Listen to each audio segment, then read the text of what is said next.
My name is Scarlett White. I'm 35 years old, and I live in Columbus, Ohio, with my daughter, Riley. If anyone ever asks me about my parents, especially my mother, I usually change the subject. Not because I'm angry, not because I hate her, but because the version of her I once knew, I buried a long time ago. To Riley, that woman doesn't exist, and that was a choice, not an accident. It all started 5 years ago. Riley was only 4. That morning began like any other weekday. Breakfast half eaten, shoes scattered by the door. I was already mentally juggling deadlines when Riley suddenly doubled over on the kitchen floor. At first, I thought she was pretending. Kids do that. Then she screamed, a sound no parent ever forgets. Her little body went limp in my arms. Her skin was drenched in sweat, lips pale, eyes unfocused. I didn't even grab my purse. I just carried her to the car and drove. Red lights be damned. The hospital admitted her immediately. Severe food poisoning, IV fluids, monitoring, overnight stay. I planned to be there every second. Then reality hit. That evening, I had a meeting I couldn't reschedule. A British partner flying in from London. A deal worth millions. 10 years of work resting on one signature, my signature. I tried everything. Called my office, delegated what I could, but this meeting required me. So I did the one thing I swore I'd never do again. I asked my parents for help. They lived close. They were Riley's grandparents. I wasn't asking for days, just 4 hours. From 6 p.m. to 10 p.m. They agreed instantly. My mother even smiled and said, "Don't worry. Focus on your meeting. We've got this." And for a moment, I believed her. By 5 p.m., they were already there. My mother brushed Riley's hair gently.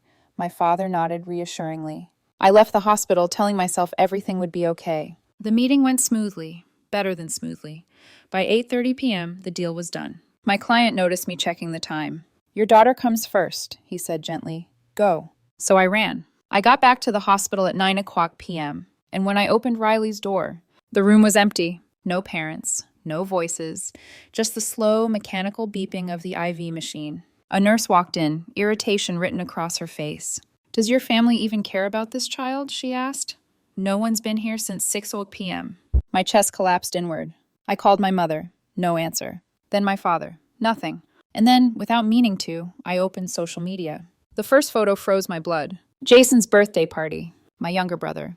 Balloons. Cake. Smiles. My parents stood beside him, arms wrapped tight. The caption read, "So lucky to have mom and dad here." And in that moment, I knew. The photo stayed on my screen like it had teeth. My mother's smile, my father's proud posture, Jason in the center like a king being crowned. And somewhere down the hall, behind a closed door and a curtain of fluorescent light, my 4-year-old daughter lay in a hospital bed with nobody holding her hand. I stared at Riley for a second. Her tiny fingers were wrapped in gauze where the IV needle fed medicine into her body. Her cheeks were flushed, lips parted slightly in sleep. She looked peaceful. So peaceful it made me sick, because she didn't know she'd been abandoned. Not yet. I sat down and held her hand anyway, like my grip could rewrite what had already happened. Then I started calling again. Mom, Dad, Mom, Dad. Once, twice, 10 times. By the 15th call, my hands were shaking so badly I nearly dropped my phone. By the 20th, I wasn't even angry anymore. I was hollow. At call number 28, I heard the nurse behind me mutter something under her breath. Something like, "Some people shouldn't be allowed to call themselves family." I didn't argue, because she was right. The clock ticked toward 10. I was still staring at the doorway when it finally opened. My parents walked in like they belonged there. They paused when they saw me, surprise flickering across their faces for half a second, just long enough to confirm what I already knew. They didn't expect me back this early. Then my father recovered first. "Oh," he said, voice low, slightly shaky, like he'd been caught somewhere he shouldn't have been. "You're back." My mother stepped in behind him, smoothing her hair as if she'd just come from a quick break, not a birthday party with balloons and cake. "We just stepped out for a walk down the hall," she said casually. She was asleep the whole time. She smiled like this was normal, like I was the irrational one for looking at them the way I was. I didn't respond right away. I studied them. The faint sheen on my mother's lipstick, the scent of perfume, my father's shirt slightly wrinkled in a way it hadn't been earlier. And then I asked, very quietly, "Are you both sure that's what happened?" My mother's smile stiffened. "What kind of question is that?" She snapped lightly, as if trying to make it a joke. "You don't trust us?" I laughed. Not the warm kind, not even the angry kind. The kind that comes out when something inside you breaks, and your body makes noise to prove you're still alive. The nurse's words echoed, "Some people shouldn't be allowed to call themselves family." I kept my voice steady. "Riley's nurse told me no one has been here since 6. My father's eyes darted away. My mother reacted instantly, like she'd rehearsed this response her whole life. "She must have mixed us up with someone else," she said. "We were here." That did it. I laughed again, sharp, cold, because it was so absurd, so insulting, so painfully obvious. And then I said the truth out loud. "You left her." My mother's eyes widened. She opened her mouth like she was about to scold me, like I was still 12 and had tracked mud into the house. "Scarlett," she warned, tone turning firm. "Lower your voice. Don't make a scene." "Oh, don't worry," I said softly. "I'm not making a scene." I reached into my phone, pulled up the picture, and turned the screen toward her. "I'm showing you the one you already made." The color drained from her face so fast it was like someone flipped a switch. My father swallowed hard. My mother blinked twice, and then, because lying was the easiest language she'd ever spoken, she tried again. "That picture is old," she said quickly. "You know how your brother posts late sometimes." I didn't move. I didn't blink. "No," I said, "it's not." I tilted my head slightly. "You're wearing the same outfit you wore here earlier, and Dad is too. You didn't even bother to change." My mother's mouth opened, closed, opened again. And then I noticed it. Just a small, stupid detail. A pale smudge near her hairline. I leaned closer, eyes narrowing. "Is that frosting?" Her eyes flicked up, then down. And without thinking, without even realizing she'd just confessed, my mother lifted her hand and brushed at her hair. That one movement said everything. My chest tightened, and when I spoke again, my voice wasn't loud. It was worse than loud. It was controlled. "If you couldn't do it," I said, "you shouldn't have said yes." My mother snapped, defensive. "We did do it. We came. We checked on her." "You left," I repeated. "You left her alone in a hospital room for hours." My father finally spoke, voice strained.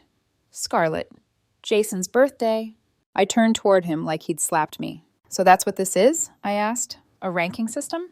My mother exhaled sharply like I was exhausting her. "She'll be fine," she said, as if she were stating the weather. "This is a hospital. There are nurses everywhere." I stared at her, and she kept going, because once she started justifying herself, she couldn't stop.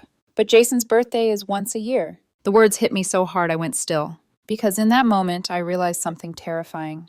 To her, Riley wasn't real. Not the way Jason was real. Riley was an obligation, a chore, a background character. My daughter was a maybe. Jason was a must. I lowered my voice. "What if something happened?" I whispered. "What if her IV failed? What if she woke up vomiting and nobody was here? What if she cried and nobody came?" My mother's eyes hardened. "You're being dramatic," she snapped. "We helped you, and instead of being grateful, you're attacking us." That was the moment. The moment something in me snapped cleanly into place. I didn't shout, I didn't cry. I just looked at her and spoke with a calm I didn't know I had. "Don't ever ask me for help again," she said sharply. "You hear me?" I nodded slowly. "Fine," I said. Then I leaned forward, close enough that she could see I meant every word. "From now on, don't consider me your daughter." My father's jaw tightened. My mother's nostrils flared. I added, voice steady as the heart monitor beside my child. "And forget Riley ever existed." The room went quiet in a way that felt dangerous, like the air was holding its breath. Then the door opened again. The same nurse stepped in, eyes narrowing as she took in the tension. "Keep it down," she said firmly. "This is a hospital." She turned to leave, then paused. And without even looking at me, she spoke to my parents like she was delivering a sentence. "And if you ever decide to abandon a child again," she said, "tell the staff. Not every kid can handle that kind of help." My parents didn't reply. They didn't apologize. They didn't even look at Riley. They just turned and left. And I watched them go, feeling something heavy in my chest, like a stone settling in deep water. 10 minutes later, my phone buzzed. For a split second, my heart betrayed me. I thought maybe it was my mother. Maybe guilt had finally caught her. But the screen didn't show her name. It showed Grace, my mother-in-law. "A video call," I answered, trying to keep my voice normal. "Scarlett," Grace said, her voice gentle but worried. "I tried calling you earlier. Where are you?" I swallowed. "I had a meeting," I said slowly. "Riley, let me see my sweet girl." I hesitated, just for a heartbeat. That hesitation was enough. Grace's eyes sharpened with fear. "Scarlett, what's wrong?" And finally, because I couldn't carry it alone anymore, I told her the truth. "Riley's in the hospital," I whispered. "Food poisoning." Grace gasped so loudly it sounded like her whole body reacted. "Oh my God, why didn't you tell me?" "I didn't want to worry you," I said quickly. You're so far away. And I thought my parents would. I stopped myself before I said it, because the words tasted like humiliation. Grace didn't scold me. She didn't blame me. She just said with the force of a promise, I'm flying out first thing tomorrow. Don't argue with me. Take care of her tonight, okay? Tears burned behind my eyes. I nodded, even though she couldn't see it clearly. Okay, I whispered. The call ended. The screen went dark, and in the dim hospital room, I looked at Riley sleeping, still small, still fragile. And I realized something that scared me more than the betrayal itself. Riley didn't need the grandmother who shared her blood. She needed the one who showed up. I didn't sleep that night. I sat in the chair beside Riley's bed, my spine aching, my eyes burning, my thoughts looping in cruel, repetitive circles. Every time she stirred, I leaned forward. Every beep of the IV machine made my heart jump. Sometime after midnight, she whimpered in her sleep. I took her hand and whispered, Mommy's here, even though part of me wondered if she'd believed that earlier when she woke up alone. Guilt is a quiet thing. It doesn't scream. It sits with you. Morning crept in slowly, pale light filtering through the blinds. Around 10, the door opened again. This time, when I looked up, my shoulders finally dropped. Grace stood there. My mother-in-law looked smaller than I remembered, travel-worn and exhausted, but her eyes were steady and alert. She hadn't even taken off her coat yet. The first thing she said wasn't, Why didn't you call? It wasn't, How could this happen? It was, Scarlett, go home and get some rest. I stared at her, stunned. I can stay, I said automatically. I'm fine. She shook her head gently, already moving toward Riley, already brushing her fingers through my daughter's hair, like she'd done 1,000 times before. You've been up all night, she said. That means you're not fine, and that's okay. Something in my chest cracked open. Riley stirred, eyes fluttering open. For a second, confusion clouded her face. Then she saw Grace. Grandma, she croaked, voice rough and small. Grace smiled like the sun had just risen inside her. Oh, sweetheart, she whispered, bending down and gathering Riley carefully into her arms. I'm here. Riley buried her face against Grace's shoulder, clinging like she was afraid she'd disappear if she let go. I turned away so they wouldn't see me cry. Grace had always been like this. When my husband died, Riley was only 6 months old. Everything in my world collapsed. The grief was violent, sudden, unforgiving. My parents came to the funeral. They hugged me. They said the right things. Then they went home. Grace didn't. She lived nearly 2,000 kilometers away, but the day after the funeral, she packed a suitcase and moved in with me for a year. She never complained, never asked when she could leave. She cooked, she cleaned. She woke up for midnight feedings. She sat beside me on nights when I couldn't stop staring at the wall, when breathing felt like work. She never tried to replace my husband. She just made sure Riley and I survived. Eventually, when Riley was stronger and I could function again, Grace went back home. But she made a promise to her granddaughter. Every 2 months. No excuses. And she kept it. Riley talked about her constantly. Every night before bed. Every drive to the airport. Sometimes Riley would tug on her hand and ask, Grandma, can you live with us forever? Grace would smile sadly, pat her head and say, I'm an old lady, sweetheart. I'm used to my little corner of the world, but I love you more than you know. I'd always hoped one day she'd say yes, not because I needed the help, but because Riley needed her. Later that morning, while Riley slept again, there was a knock at the door. When I opened it, I was surprised to see William Carter standing in the hallway, my British business partner. He held a small paper bag in his hand. I was in the lobby, he said gently. I hope this isn't inappropriate. No, I said quickly. Of course not. Inside the bag was a children's comic book and a small watercolor paint set. Simple, thoughtful. He didn't ask many questions. He didn't lecture me about professionalism or schedules. He just looked at Riley for a long moment and said, Last night couldn't have been easy. I nodded. Work can always be rearranged, he added quietly. Family can't. Before he left, he placed the bag on the bedside table. When she wakes up, he said, tell her it's from a friend. Then he shook my hand. Today, I'm not here as your partner, he said, just as a parent. And then he was gone. By the end of the week, Riley's color had returned. Her laugh came back, tentative at first, then stronger. Grace stayed. She handled the doctors, the medications, the meals. She insisted I sleep. By the weekend, the doctor said Riley could go home. As I carried my daughter out of the hospital, sunlight warming her hair, I felt like we were leaving a nightmare behind. That night, after Riley was tucked into bed, I sat across from Grace at the kitchen table. The house was quiet. Mom, I said softly. She looked up. I was wondering, I continued, my voice careful but certain, would you consider moving in with us? She didn't interrupt. Not because I need help, I added quickly, but because Riley needs you. She needs someone she trusts, someone who stays. Grace studied me for a long moment. Then she nodded. I'll stay, she said. No hesitation, no conditions. From that day on, our house changed. There was laughter again, warm meals, bedtime stories, the smell of cookies every weekend. And for the first time since my husband died, the house felt like a home. My parents never called, and I didn't either. Life didn't explode after that. It didn't collapse or dramatically reset itself the way movies like to pretend it does after a big emotional rupture. It just moved on. Quietly. A year passed. Grace settled into our routines as if she'd always been there. Riley grew taller, stronger, louder. She started school, brought home messy drawings, asked questions that made me laugh and ones that made me pause. And my parents? They disappeared.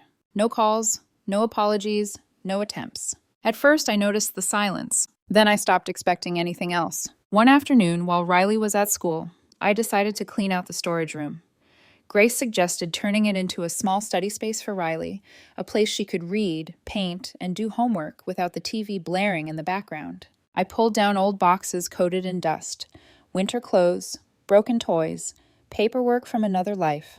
Then I found a box I didn't recognize. Inside were keepsakes from my childhood. Birthday cards, crayon drawings, a photo album with a cracked spine and yellowed pages. I sat down on the floor and opened it. The first pages made my chest ache. There was my mother holding me at a doctor's appointment, her face tight with worry, forcing a smile for the camera.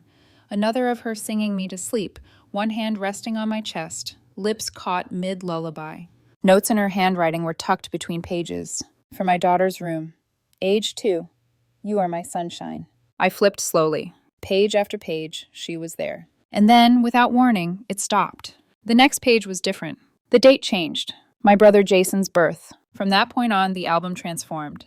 Birthday parties, park trips, picnics, family vacations, all featuring my mother and Jason. I wasn't in them, not faded into the background. Gone. I turned page after page, my fingers tightening. Every memory of her love ended when I was 5. That was the year Jason was born. That was the year I became optional. I sat there for a long time, the album resting on my knees, finally understanding something I'd spent my whole life trying not to see. My mother didn't suddenly stop loving me. She just redirected it. And no one ever told me. Jason, meanwhile, was still living with my parents, still drifting, still burning through money like consequences were theoretical. He'd hold a job for a few months, quit, then move on to the next scheme. Gaming setups, modified cars, investments that never paid off. Whenever someone questioned it, my mother would say the same thing. He's just trying to find his path. I never got that grace. I had to be right the first time. Because if I failed, there was no safety net. 5 years passed like that. No contact. And then one afternoon, my phone rang. Unknown number. I almost ignored it. But something made me answer. Hello, Ms. White, a calm female voice asked. I'm calling from the hospital. I'm your mother's attending physician.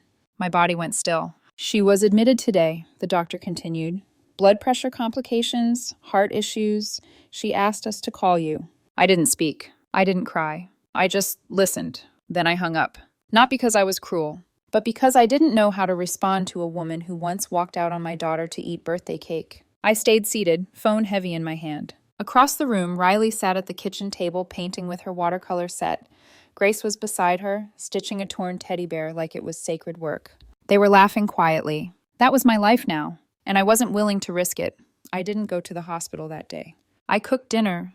I helped Riley with her spelling homework. I listened to Grace tell a story about a neighbor from years ago who used to steal her newspaper every morning. Life went on, and that terrified me more than anything else, because it proved something I didn't want to admit out loud, that my world no longer revolved around the people who raised me.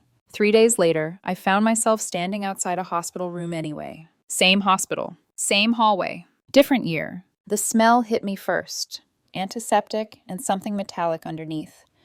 Memory has a way of using your senses against you. My feet stopped on their own, right in front of the glass window. My mother lay inside, smaller, thinner. The woman who once filled every room she walked into now looked like she might disappear if someone turned the lights off. A nurse adjusted the IV line, then stepped out. I didn't move. Scarlett! I turned. My father stood a few feet away, shoulders slumped, holding a paper cup of coffee that had long gone cold. His eyes were sunken, rimmed red. Jason wasn't there. I wasn't surprised. My father cleared his throat. Thank you for coming. I didn't respond. He hesitated, then spoke again, quieter this time. We're in trouble. Of course you are, I thought. Jason's debt, he continued. It's close to $100,000 now. Credit cards, loans, bad investments. He disappeared last month. We don't even know where he is. I looked at him, waiting for the punchline. There wasn't one. You have a house, he added quickly. Savings. A good job. If you could help just a little.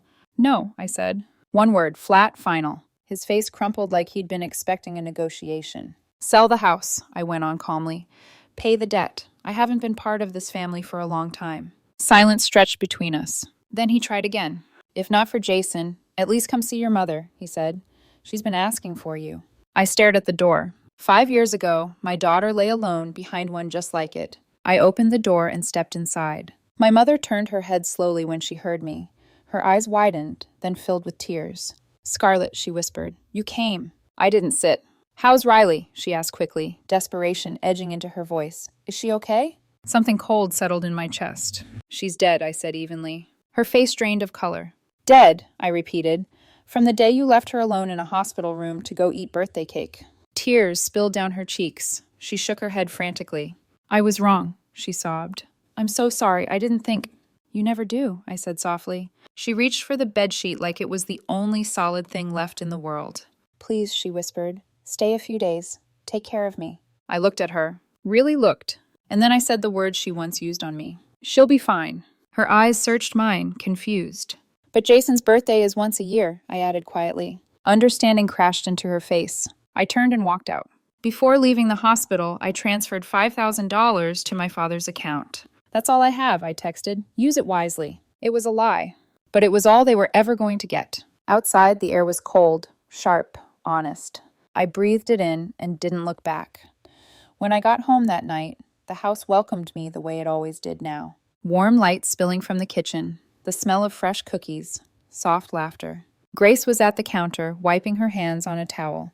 Riley, now 10, sat at the table coloring with complete focus, tongue slightly out, the way she did when she was determined to stay inside the lines. I slipped off my shoes and hung up my coat. Mommy, Riley said without looking up. Why are you home so late? I stopped by the hospital, I replied carefully. She paused, crayon hovering. The hospital? Who's sick? I hesitated. Your other grandma, I said. She isn't feeling well. Riley frowned, not confused, thoughtful. Then she tilted her head and asked with pure innocence, Who's grandma? The question landed softly, but it cut deep. I looked at her face and realized she wasn't pretending. There was no memory there, no image, no feeling. That woman had vanished from her life the same night she was left alone in that hospital bed. I squeezed Riley's hand gently and smiled. Just someone Mommy used to know, I said. She nodded, satisfied, and went back to coloring. A few days later, my phone wouldn't stop buzzing. Cousins, aunts, family, friends who hadn't spoken to me in years. They didn't ask how Riley was. They didn't ask what happened. They judged. How could you be so cold? She's your mother. Even a dog knows how to be grateful. I read every message. I didn't reply to a single one. Because none of them lived my life. None of them held my daughter's hand in that hospital room. None of them heard the words that changed everything. But there was one thing I never told anyone. Every day, at the same quiet hour, I called the hospital anonymously. No name, no callback number. Just a voice asking how a patient was doing. Last week, they told me she'd been discharged. Her condition had stabilized. I didn't visit. I didn't call. But when I hung up, I exhaled a breath I didn't realize I'd been holding. Because no matter what happened, there was a time I called her mom. And sometimes letting go doesn't mean forgetting. It means choosing who you protect. So I'll ask you honestly, was I wrong to walk away from the woman who gave me life? Or was I right to choose the child who gave my life meaning?